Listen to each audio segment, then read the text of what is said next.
News പ്ലസിലേക്ക് സ്വാഗതം. ADM ആയിരുന്ന നവീൻ ബാബുവിൻ്റെ ദാരുണ മരണവുമായി ബന്ധപ്പെട്ട് പുറത്തു വന്നുകൊണ്ടിരിക്കുന്ന വാർത്തകൾക്ക് ഇപ്പോഴും ഒരു ശമനവും ഉണ്ടായിട്ടില്ലെന്നാണ് നമ്മൾ കാണേണ്ടത്. കാരണം ആ മരണം നമ്മുടെ പൊതു മനസ്സാക്ഷിയെ എത്രത്തോളം നോവിച്ചു, ഇല്ലെങ്കിൽ ആ വിഷയത്തിൽ നമ്മുടെ ജനങ്ങൾ എത്രത്തോളം ആകാംക്ഷയോട് കൂടിയാണ് ആ മരണത്തെ നോക്കി കാണുന്നതെന്ന് നമ്മളെ ദിവസം പ്രതി ഓർമ്മിപ്പിക്കുകയും ചെയ്യുന്നതാണ് പുതിയ വാർത്തകൾ.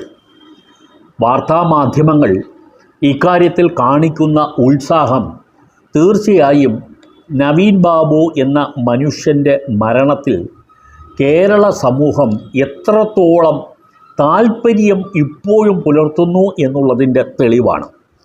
ഇപ്പോൾ ഏറ്റവും ഒടുവിൽ വന്നിരിക്കുന്ന ഒരു വാർത്ത നിങ്ങളുടെ ശ്രദ്ധയിൽപ്പെടുത്തുകയാണ്.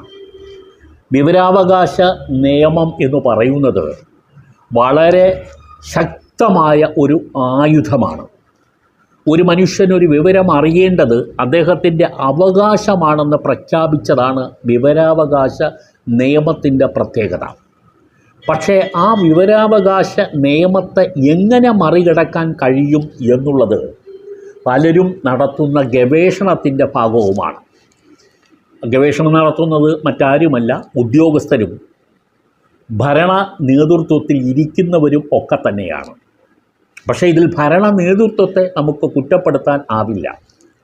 ചോദ്യം ബന്ധപ്പെട്ട ഇൻഫർമേഷൻ ഓഫീസർ എന്ന് പറയുന്ന അഥവാ വിവരാവകാശ നിയമപ്രകാരം വിവരം നൽകാൻ ബാധ്യസ്ഥനായ ഉദ്യോഗസ്ഥൻ്റെ കാര്യത്തിലാണ്. കാരണം ഇൻഫർമേഷൻ ഓഫീസർക്കാണ് ചോദ്യം വരുന്നത്, അദ്ദേഹം തന്നെയാണ് മറുപടി കൊടുക്കാനുള്ളത്.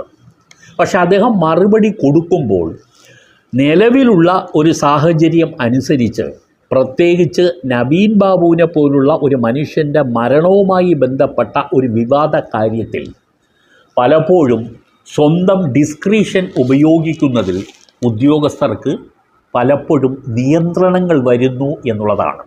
ഇത് വ്യക്തമായും സൂചിപ്പിക്കുന്ന ഒരു സംഭവമാണ് നിങ്ങളുടെ ശ്രദ്ധയിൽപ്പെടുത്തുന്നത്. ലീഗ് സംസ്ഥാന ജനറൽ സെക്രട്ടറിയായ TNA ഖാദർ എന്ന വ്യക്തി ഒരു ചോദ്യം മുഖ്യമന്ത്രിയുടെ ഓഫീസിൽ നൽകുന്നു. ആ ചോദ്യം വിവരാവകാശ നിയമപ്രകാരമുള്ള ചോദ്യം തന്നെയായിരുന്നു. ആ ചോദ്യം കൊടുക്കുന്നത് ഒക്ടോബർ 31-നാണ്.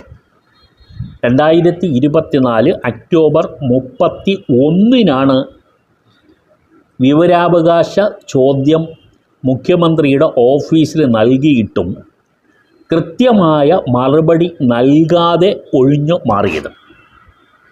പരാതി നൽകിയ കാലയളവ് കൂടി ചോദ്യത്തിൽ ഉൾപ്പെടുത്തിയാൽ മാത്രമേ മറുപടി നൽകാൻ സാധിക്കുകയുള്ളൂ എന്നാണ് അദ്ദേഹത്തിന് ആദ്യം നൽകിയ മറുപടി. എന്നുവെച്ചാൽ ചോദ്യം ഇതായിരുന്നു: ADM നവീൻ ബാബുവിൻ്റെ മരണത്തിലേക്ക് നയിച്ച കൈക്കൂലി ആരോപണവുമായി ബന്ധപ്പെട്ട് TV പ്രശാന്തൻ എന്നയാൾ നൽകിയ പരാതി മുഖ്യമന്ത്രിയുടെ പരാതി പരിഹാര സെല്ലിന് ലഭിച്ചിട്ടുണ്ടോ എന്നുള്ളതായിരുന്നു ചോദ്യം. ഇതിനാണ് അദ്ദേഹത്തിന് ആദ്യം നൽകിയ മറുപടി പരാതി നൽകിയ കാലയളവ്, അതായത് എപ്പോൾ നൽകിയ പരാതി ആണ് എന്നുകൂടി അറിയിച്ചാലേ ഈ വിവരാവകാശ നിയമപ്രകാരം മറുപടി നൽകാൻ കഴിയൂ എന്നുള്ളതാണ്. ഈ TNA ഖാദർ വിട്ടില്ല. അദ്ദേഹം നവംബർ 30 എന്ന കാലയളവ് കൂടി ഉൾപ്പെടുത്തി പുതിയ അപേക്ഷ നൽകി.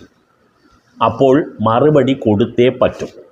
വിവരാവകാശ നിയമപ്രകാരം അപേക്ഷ കിട്ടിയാൽ 30 ദിവസത്തിനുള്ളിൽ അതിന് മറുപടി നൽകണം എന്നുള്ളതാണ്. അല്ലെങ്കിൽ അതിന് അപ്പീൽ പോകാം, തുടർ നടപടികളിലേക്ക് കടക്കുകയും ചെയ്യാം.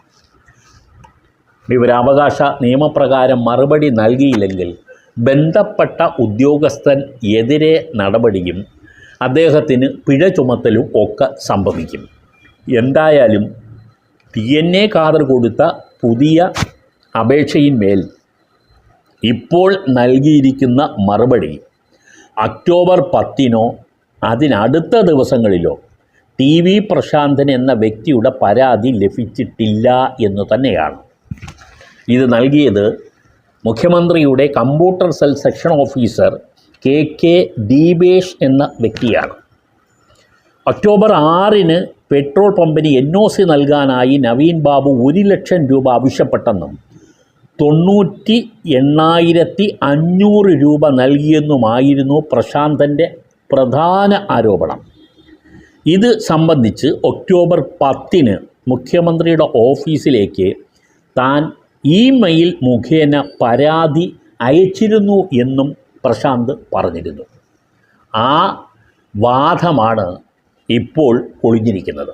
രേഖാമൂലം തന്നെ TNA ഖാദറിന് കിട്ടിയ മറുപടിയിൽ മുഖ്യമന്ത്രിയുടെ കമ്പ്യൂട്ടർ സെൽ മേധാവി തന്നെ പറഞ്ഞിരിക്കുന്നു അങ്ങനെ ഒരു പരാതി കിട്ടിയിട്ടില്ല എന്ന്.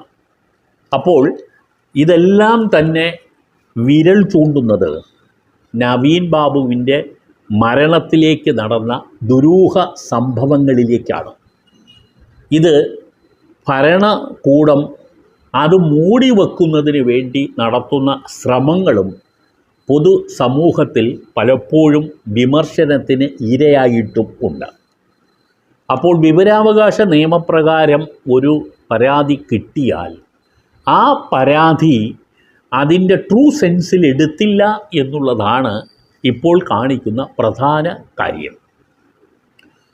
ഒരു വ്യക്തി പറയുന്നു ഞാൻ പരാതി മുഖ്യമന്ത്രിയുടെ ഓഫീസിലേക്ക് അയച്ചിട്ടുണ്ട്, എന്നാൽ ആ പരാതി കിട്ടിയിട്ടുണ്ടോ എന്ന് ഒരാൾ വിവരാവകാശ നിയമപ്രകാരം ചോദിച്ചാൽ അതിന് ഏത് തീയതിയാണ് ഉദ്ദേശിക്കുന്നതെന്നുകൂടി പരാതിയിൽ എഴുതണമെന്ന് പറഞ്ഞ് പരാതി നിരസിച്ചത് ഒരിക്കലും വിവരാവകാശ നിയമം എന്നതിൻ്റെ ട്രൂ സ്പിരിറ്റിനെ ലംഘിക്കുന്നത് തന്നെയാണ്. സാങ്കേതികമായി അത് നമുക്ക് പറയാം എങ്കിലും അതിനുള്ളിൽ ഉദ്ദേശിച്ചിരിക്കുന്ന കാര്യം എന്താണ് എന്നുള്ളത് മനസ്സിലാക്കി ആ രീതിയിൽ പ്രതികരിക്കാതെ പോയതാണ് സങ്കടകരം എന്ന് പറയാതെ വയ്യ. നവീൻ ബാബു മരണപ്പെട്ടിട്ട് ഇത്ര നാൾ കഴിഞ്ഞിട്ടും അതുമായി ബന്ധപ്പെട്ട ദുരൂഹതകൾക്ക് പിന്നാലെ ഒരു ജനസമൂഹം, കേരളത്തിലെ പൊതുസമൂഹം നിലകൊള്ളുന്നു എന്ന് പറഞ്ഞാൽ ജനം എത്രത്തോളം ആ വിഷയത്തിൽ താൽപ്പര്യമുള്ളവരാണ് എന്ന് കാണിക്കുന്നു.